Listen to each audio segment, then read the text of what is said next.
Naiwanan ng minamahal. Ang bigat. Pero, may chance pa rin makahanap ka ng bagong mamahalin. Kaya mo lang dumating sa buhay mo and open yourself.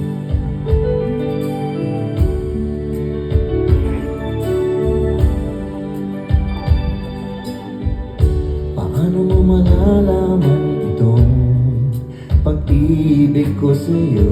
Paano mo mararamdaman ang tibok ng puso ko? Kung lagi kang kinakabahan na ika'y masasaktan, pangako ko ang puso mo'y hindi pa kakawalan.